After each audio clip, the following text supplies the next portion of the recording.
Y'all, yes, we have reached an all-time low. Oh, it's 8:30 p.m. I am just leaving work. And welcome to the channel. Welcome. But family members, y'all already know how we do. We do it by any means necessary. Any means necessary. So this video, I actually started this video earlier. I was catching a friend up, Corinne, on some things, and I decided to pull out the camera and include y'all because I gotta catch y'all up too. We multitaskers up in this Mickey flick, and I gotta make it happen. But I picked up the camera in the middle of the story. So right now I'm gonna fill us in on the beginning of the story, and then you're gonna see us rewind a little bit, and it's gonna be daytime, and I'm gonna be talking. That's what's happening right now. That is what's happening. If you are new to here and you just like us all keeping it real, liking the fact that we have real lives with real jobs and real things going on, and we make these videos in between time and in the meantime, thumbs up, subscribe, talk to me in the comments below. Most of y'all know how we get down, and I appreciate y'all so freaking much. Y'all make my life, and y'all make this, which I love doing, so much easier for me, knowing that I don't have to primp and preen and put on a show for y'all, right? We get to be authentic. Love it. All right, so guys, this is what had happened was, this past weekend, I took my son on a snowboarding trip. We did mother-son snowboarding trip with my friend Gwen as well. And that was so freaking bomb. Now the thing about this is this. My son has a car, but his car isn't, it's a car that can get him from point A to point B. So nobody, to include him, trusted himself driving that car all the way here. You know. So therefore, I employed my family because they are the bestest, and they agreed to like meet at the midway drop-off point of King's Dominion to get my son to me. And so we made that happen. And y'all's battery is dying. Do I have another battery in this car? Yes, I do. I'm gonna pull over and finish telling this story. Why won't I just go home and do this? Because y'all, when I get home, I got things to do. I got emails to respond back to. I just have things to do. So by the time I get home, yeah, we don't be having the time to necessarily do this. We're gonna pull over in this parking lot. All right, I think y'all good. We're gonna keep driving. Yeah, so this is what happened. So my son tells me we're there and we're gonna leave on a Sunday, right? We're leaving the snowboarding place, Seven Springs, Pennsylvania, which is about a 4-hour drive from where I live. We're leaving it on a Sunday. And he says on Monday, because he's applied for a new job and he has to go in for his drug test on Monday. I'm like, you ain't even tell me this. And plus he has to be back to work on Tuesday. So in my mind, I was thinking we have Monday to get him back home. So anyways, I was like, well, let me see if my sister can meet us at King's Dominion. And Gwen agreed. She actually offered for us to leave Pennsylvania and drive to King's Dominion straight from there, which was going to also be a 4-hour drive. And then we would have to drive like about an hour and a half, 2 hours to get back to our house. So we was going to make that happen. So I called my sister to be like, is that doable? Can you guys meet us on Sunday? And my sister said, absolutely. And at the time, they were in Richmond for one of my niece's cheer competitions. So she was like, they can do it. That was that. Now, there I am living my best life on the slopes, and I'm snowboarding down the slope. And then there was this sign that said no easy way down. So I stopped to take a picture of the sign. And when I pull out my phone, I noticed my mom was calling me. I'm like, hey, Mom, I'm on the slopes. What's going on? And she said her and Tisha was on their way to my house. They were like en route. And I'm like, oh, okay. And I was like, well, good thing you told me because the house is armed, but I can turn off the alarm with my cell phone. And so that was that. And so, boom, all is well. We continue snowboarding. They continue driving, and life is good. And then they said, my sister was like, this way, I don't have to drive. They, you know, because they'll be at my house. They can take Andre from there and bring him home. I was like, y'all are just so freaking awesome. Y'all really, really are. And so that was that. So a little while later, I noticed on my cell phone that I was getting an alert that my camera was triggered. So I was like, oh, I can mess with them. So I logged into my camera and I started talking to them through the camera. Like, hey, what y'all doing? Y'all, why they couldn't get in my house? They could not get into the house. I was like, what? And then I said, well, let me try to unlock the door with my phone. And I tried to unlock the door, and the door was like, unlock, unlock, unlock, unlock, unlock. Then it was like, oh, nope, can't unlock.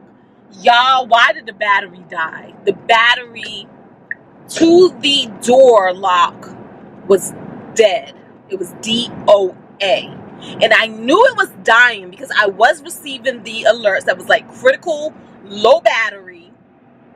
And I kept putting it on my to-do list every day at work. That's why I be doing my to-do list. Every day at work, I kept writing it down. Oh, change the batteries to the door knob. Change the batteries to the door knob. Now, the problem is, me and Jay don't use that front door, right? We come in through the back. The other problem is, I knew I didn't have any immediate... It just wasn't urgent enough. Because I didn't have anybody who was going to be using that doorknob, that front door, anytime soon. So I just kept like, I would come home at night, much like this. And by the time I get home, I'm not even thinking about that freaking doorknob, the door lock. So I was just like, you have got to be kidding me. So yeah, so that's where we started. So I think I was telling y'all in that video that that's why we end up having to call a locksmith. I think that's where we stopped, or that's where you guys joined us in the conversation, having to call the locksmith. Let's go back to earlier today. All right, so we called a locksmith. And again, it's crazy because the locksmith, she called the locksmith and they was like, okay, we'll have somebody call you back with a quote, right? So within 5 minutes, the guy calls back and the guy is like, okay, well, I have to come out there and see basically, I guess, how the door is structured and I can give you a quote. So girl, you already know, because whenever you have a housekeeper and they don't want to give you quotes over the phone and they act like they have to come and case your house to give you a quote, what they on. So girl, his ass get out there. Cause look, she got me on the phone and I'm like, we don't need it. I said the back door. And then he goes, oh, the back door he's looking at. Oh, that's going to be $275. No, it's, I said, okay, well, thank you. We'll call somebody else. Oh, well, why? What's wrong? I said, because, and I'm just saying, the last time we paid, it was $80 for somebody to get us in. But you know what? I feel like for the eviction, I feel like I paid like $130. Yeah, me too. It was under. I had to do mine. Shoot, I could probably look at the receipt. It's not. It wasn't no 4s and 5s. So you ain't got no special. Metal penetrator Superman door. Come on, get out of here. And for the eviction, that included opening the door and changing out the locks. Right. Yeah. So I told him it was $80. And he says, oh no, I can't do it for $80. It's $275. I was like, well, okay, well, have a nice day. Never mind. And then he's like, oh, well, I think he said something like, okay, how about $250? No, how about $150? $150. I just detest when people do that. You should walk away as a business owner. If you're talking about $300 decrease, clearly that's not the price.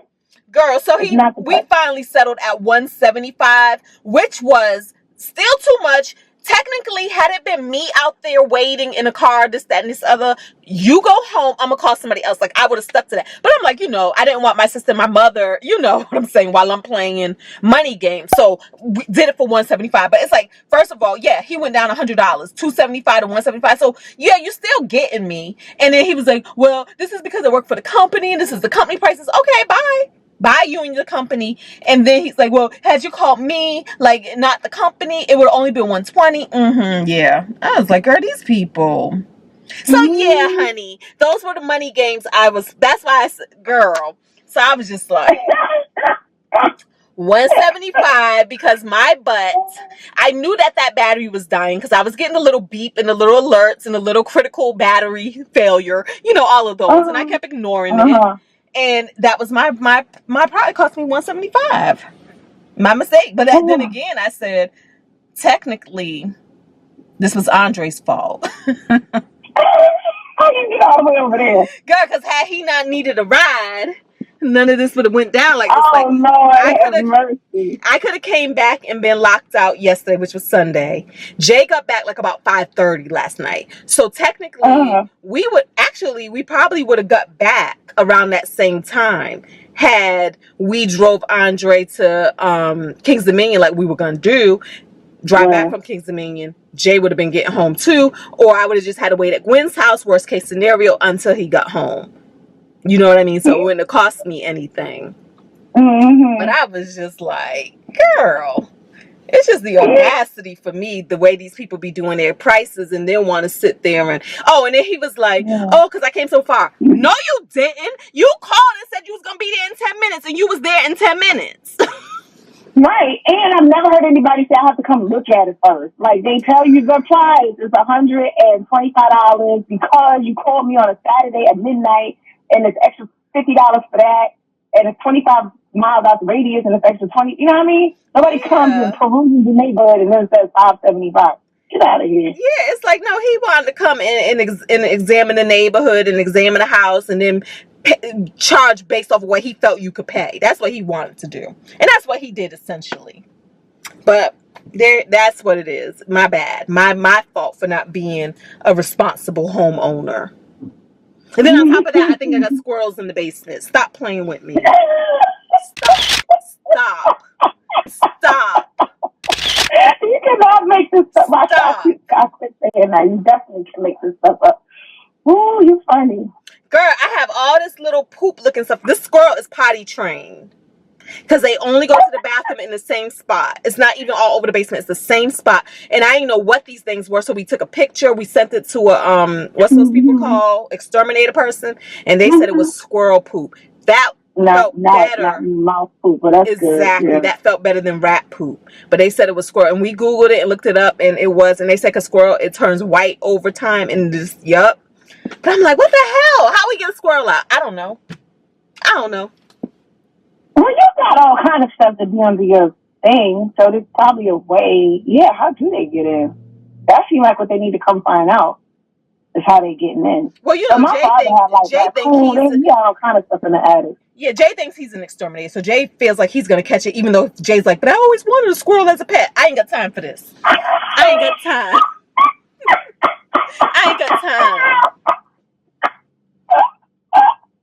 He always wanted a squirrel as a pet. So if he catch it, he gonna keep it and nurture it. Jay called himself watching. Listen, Jay said he wanted to watch the Super Bowl yesterday, right? But so he said he want to watch the game, and he's Googling it to figure out how to watch the game because we ain't got cable. And he's like, "What is it again? It's the football championship." I was like, "This tells you right now, you don't watch. You're not about the sports life. You don't even know the name. It's the Super Bowl. Tell me something. The football championship." And then we watching. We about 2 to 3 hours. Well, 2 to 3 quarters in, and he says, "What did he say?" He said, "Oh, the people in the red. The people in the red. Why don't you know this team's name?" And then he said, "I said, what is this?" I said, "What's the team's name, Jay?" He says, and you can see the KC. So you know what he said? Kentucky. I was like, you know what?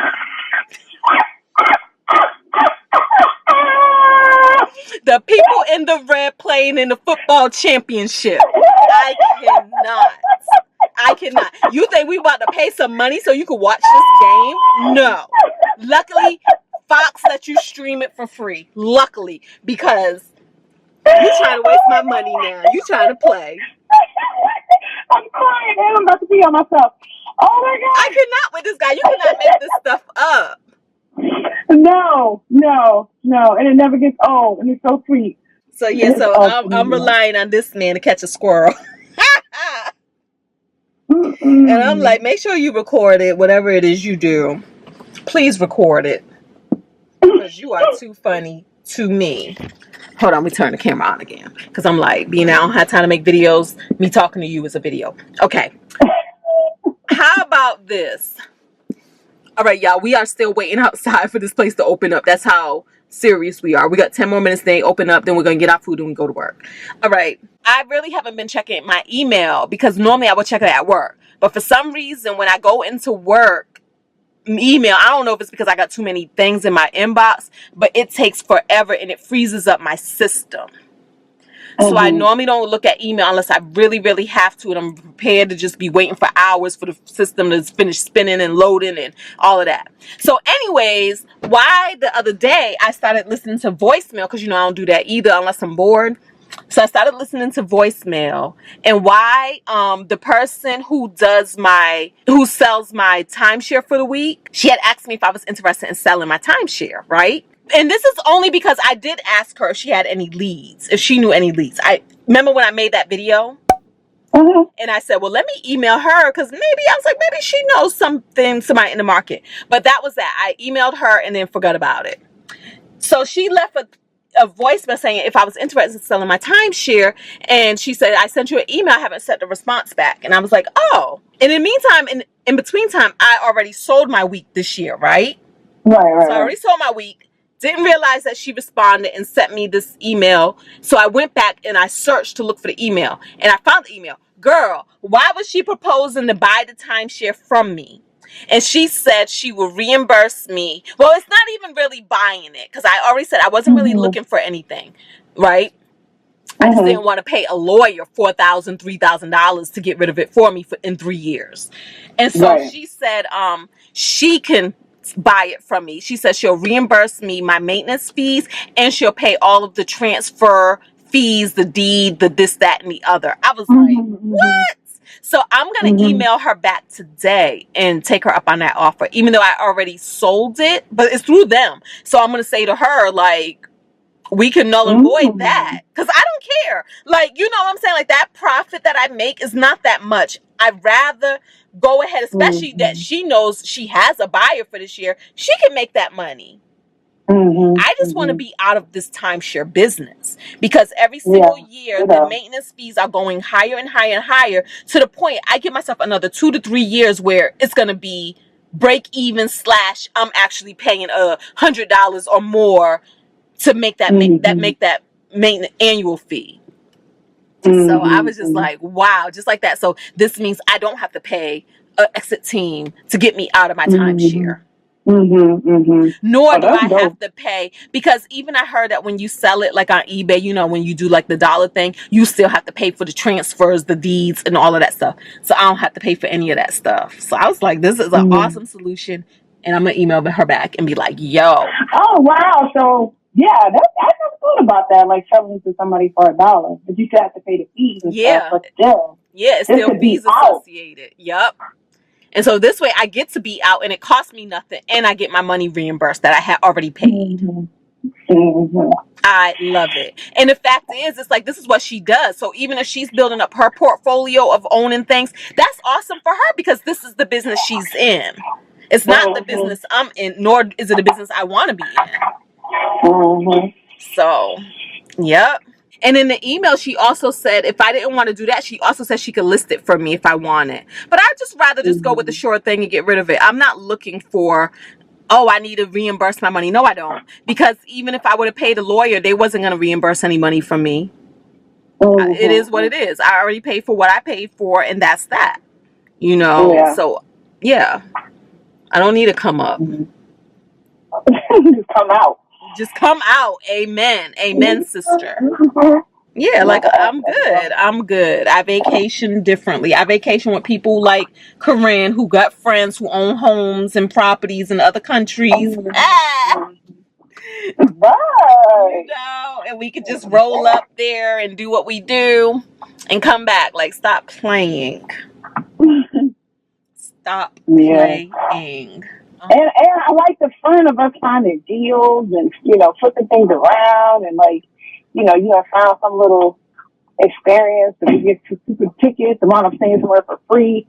Like, imagine if we was doing that in Costa Rica and one of my weeks is free. You can't do that with a timeshare. You can't. I found a Costa Rican timeshare. Yeah, and you have to stay where they want you to stay. And it's like, but sometimes I want to stay where I want to stay. And y'all don't have that available. Like, yeah, so it's like, it's all good. And speaking of travel dreams, girl, I put it in somewhere where you never look, but I put it there to hold it, which is Instagram Gratitude Sisters thing. And it's a glass hotel in Asheville, North Carolina. Have you seen it? Wow. No, of course not. Oh, my God. Like you said, it's somewhere where I never look. Well, I just put it there in case I can go one day. Go look in there. But it's a glass hotel. So, like, if you look at it, in the picture that they show, the trees are reflecting off of it. I'm like, give me a break. Wow. That's All right. so dope. Let's make that happen. When are we going to make that happen? Perhaps 2024? 2023 is pretty much booked. It's not even open yet. It's not even open. Like, they have a little pre-sale thing going on now, and like, pay this. I got to look at it because, you know, I found it on Facebook. I'm trying to make sure it ain't what it ain't. But it's like, pay $50 and get in for $2.99 as opposed to $5.99 or something like that. On the list. Yeah. Oh, yeah, we need to do that. Yeah, I was like, this is gorgeous, and it's in our place. It would be nice to go, and it's not too far from maybe Abraham's in town or something crazy. I don't know. Oh, that would be so perfect. Yeah, a mirror hotel is so like hidden, it's invisible looking. Well, the picture was great. I don't know if it looked like that in real life. Yeah, girl. Well, look, you know,